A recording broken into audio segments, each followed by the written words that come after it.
Hey guys, Kim here from CustomDollBaby.com. Today we are getting a boo-boo baby ready to go home.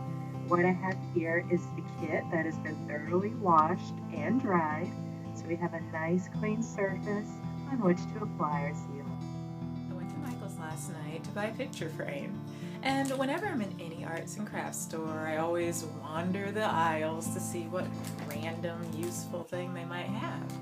Well, Michael's did not disappoint. The random useful thing I found is called a foam stippler set. And what I love about these is it's basically a giant version of the spouncers that we were using in the last video, which means we can cover a lot larger surface area in a shorter amount of time. And as you know, with the sealing, speed is critical. So anything that gets me around faster is definitely worth the price. Interestingly, I also purchased the smaller version of the stippler, and they look identical to the thing that calls itself a spouncer. So I don't know what's up with that. It's almost as if the manufacturers of the spouncers saw my last video and were like, "Splouncer? Is she saying splouncer? Like what is that?" No. We cannot have splouncers. Let's call it a stippler and hope she doesn't mess that up. Well, Craft Smart, you do not know my skills when it comes to renaming things. I don't know who they're messing with, so I'm sure I'll call it something else, but it's a stippler. I thought I was going to be able to reuse my secret sauce from last time, but lo and behold, the jar was just slightly opened and it dried out completely. See this stuff? Like I said, when you're using it, the last thing you want it to do is dry. It's like glue. It's stretchy and sticky. So we are definitely not going to put that on the doll. We're going to make a fresh batch. So as always, we're going to get our ingredients for the secret sauce. Bobby is a flesh of 7 baby, so that's what I'll be using for my base flesh color. I blushed him with the warm blush premix, so that's what we'll be using to warm up the color a little bit. And because I want him to have a baby powder matte finish, our primary ingredient is going to be the matte varnish, and we're going to dilute it either with thinning medium or odorless paint thinner to get the consistency that we want. So I've got my clean palette. I'm going to take a clean spatula and get a nice big glob of the Genesis Heat Set Matte Varnish. Trying to make enough for the whole doll, so I'm getting a lot.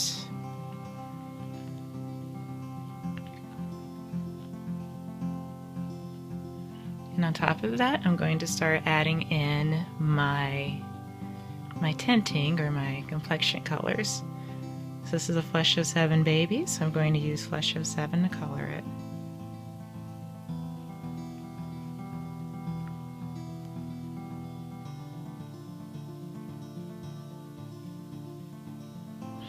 Flesh of 7 is a little more brown than Flesh of 8 for those who aren't familiar with it.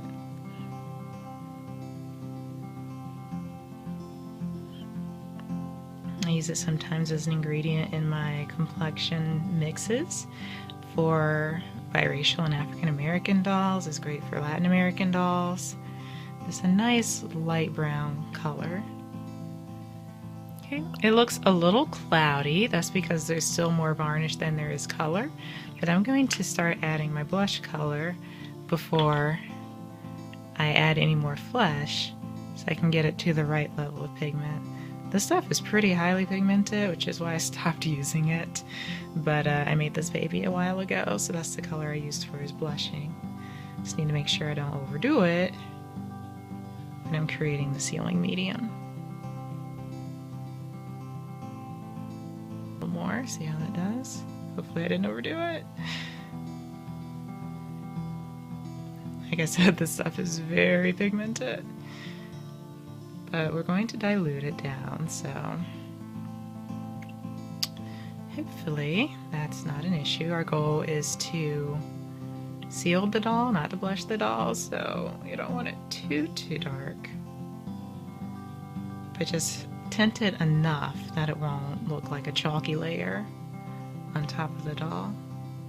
Okay, and as a reminder, all we have right now is matte varnish and the colors. So there's nothing diluting it yet, it's just the varnish.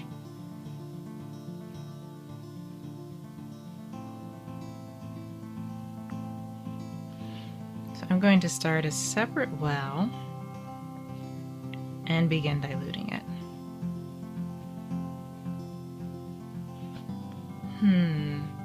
So I'm gonna skip the thinning medium this time and see what happens if I use just odorless paint thinner.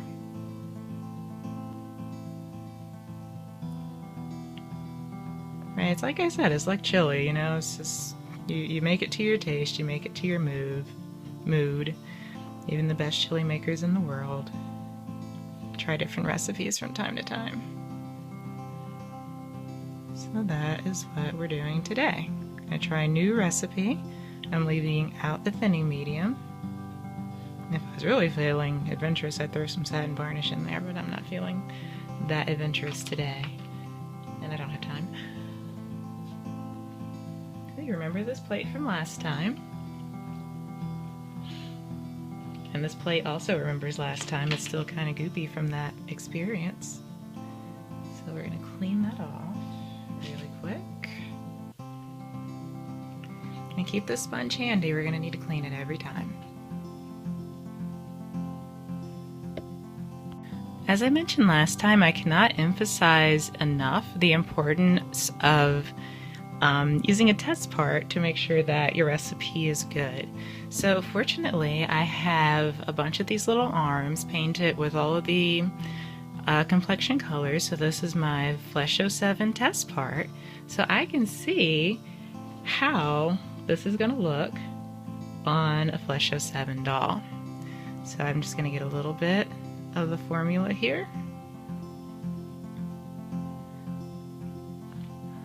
I'm actually just going to use this to spread it thin because it's such a small amount already.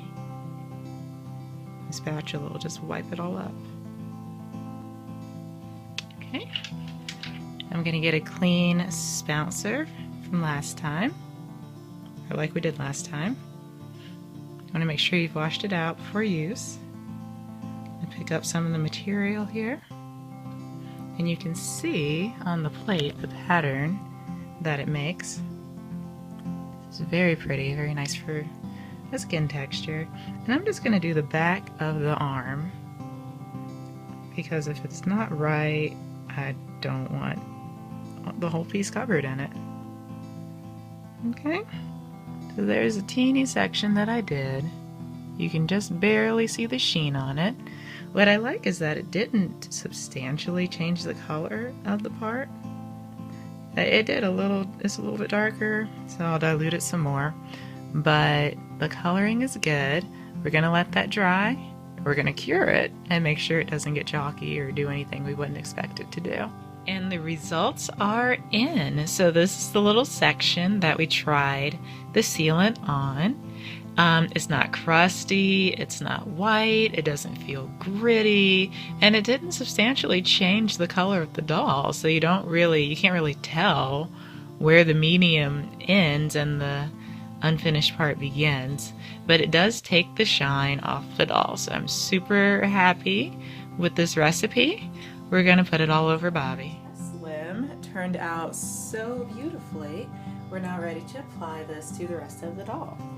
So first things first, we gotta clean the goop off the plate, because that stuff will get into your mixture and make it cruddy and crusty, all bad things. So I'm gonna glad that on the palette, or on the plate rather. I'm getting a lot because I'm gonna do a leg, and that's a large area, and I lose time when I have to go back and reload the plate. So I'm gonna try to avoid that by getting what I need to begin with. Just like we did last time, we're going to take this spatula and spread the stuff around. A nice thin consistency.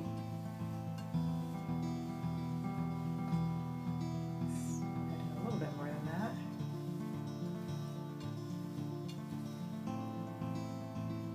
Alright, I can deal with that. I'm also going to mount the leg to a wooden dowel. You can straighten the leg a little bit so you can get the dowel all the way in. This adds support when you're pouncing, splouncing, or stippling. So many new verbs now. Okay, so I'm going to load up the stippler. Make sure I've got a good texture and a good amount. And start pouncing that stuff on as fast as my hands will go.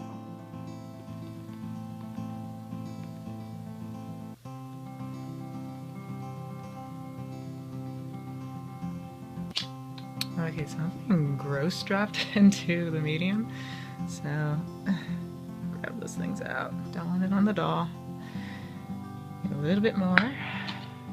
I think one downside of the bigger sponge is that it absorbs more of your material, so it's just something to be mindful of. I've noticed that I've had to reload more frequently using the big sponge than I did when I was using the smaller ones. Zoom out a little bit. Ah, that's better.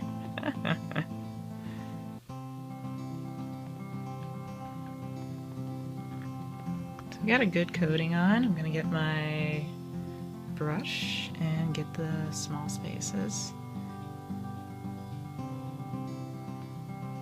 I'm gonna move quick because now that I'm not including the thinning medium in the mixture, what I have is just the odorless paint thinner, and that stuff evaporates very quickly. So the thinning medium was an extra buffer layer, time-wise, give me a little bit more time to work. As I mentioned last time, avoid the nails if you can, but if you don't, if you hit them, it's perfectly fine. You can always wipe that stuff off before you cure it. Please make sure you remember to wipe that stuff off before you cure it, because it will take the glossiness off the nails, and we want that there. Quick inspection, and then I like to have that extra texture, as you know, on the knees, and I think I might put some on the heel too because it's just so cute. So I'm gonna pick up a lot of the medium and add that texture right up here on the kneecap. Again, very cute, always a pleasure. And I'm gonna hit the heel with that as well because I like it so much, and it just looks so nice on those really rosy areas. So love it. You may notice that the creases are really dark on this doll. That's part of why he was sold as a boo-boo, because it's my first time working with the Premix Creases color, and I just, you know, thought I could put it on the creases because that's what it said on the jar, and of course that was not the case, and I don't use that stuff anymore. So, learning experience. And someone got a very affordable doll as a result of it, so I learned, and this baby still has a home. So that's one of the nice things about our doll collector culture. They also agree that boo-boo babies also need love. So I took a lunch break and gave these parts some time to dry, so now we can see how well the recipe did.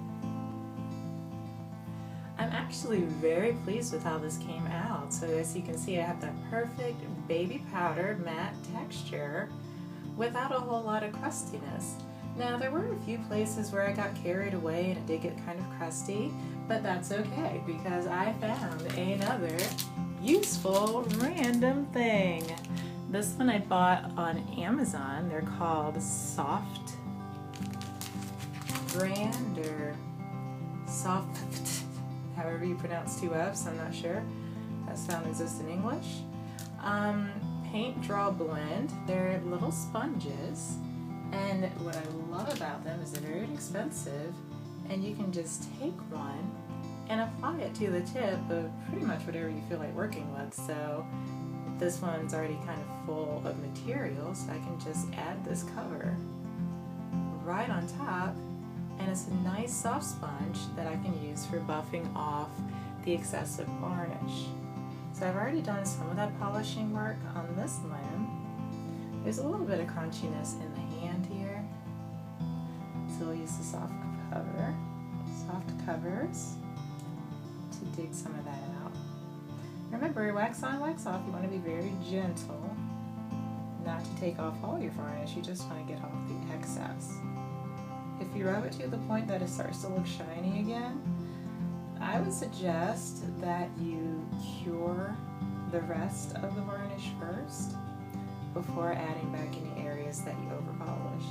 I'm just concerned that adding that or doing that repair while the other stuff is still wet can lead to future or further over-application, which gives you the crustiness that we don't like. So on the elbow here, so you remember we did a little extra texturing. It's so hard to see when it's dry, but it's beautiful, trust me. I've got a teeny bitty bit of ashiness there, but I think elbows should be ashy. I think that's a very natural thing for them to do. So I'm actually going to leave that just the way it is. Okay, I'm going to take a look at this left arm. Give it a good inspection under the light. So I'm very pleased with the way that this one came out. I mean, I'm not really seeing hardly any crusty areas, which is great because then I don't have to spend time buffing them back out.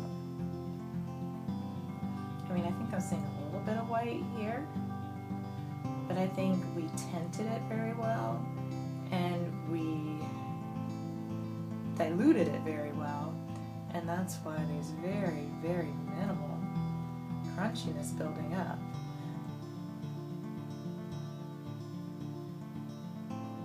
Which is awesome.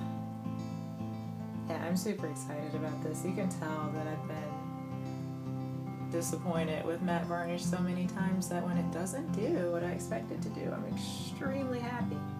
So yeah, that one is looking good. I mean, there's a little bit of extra here, but it's really nothing to worry about.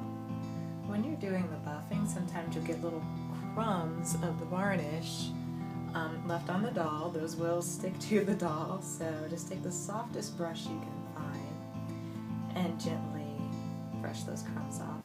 So I'm just using a synthetic fan brush because I happen to have one lying around and it's soft enough for what I'm trying to do.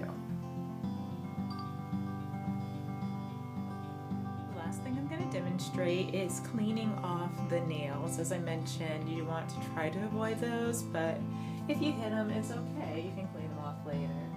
So I'm going to add some odorless paint thinner to an empty well, to a clean and empty well, that's key. I'm going to use one of my favorite little tools. These are the pointy Q-tips that you get from CVS. I threw away the packaging already because it comes in a red bag, and that red ink does get on your dolls, so anything that's colored I throw away before it causes me any grief or headache. So I did a pretty good job of not hitting these toenails, but I'm just going to go and clean them off anyway just in case.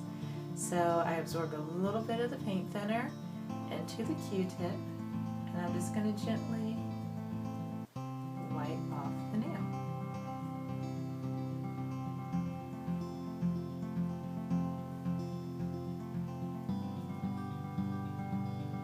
These are really great for detail work.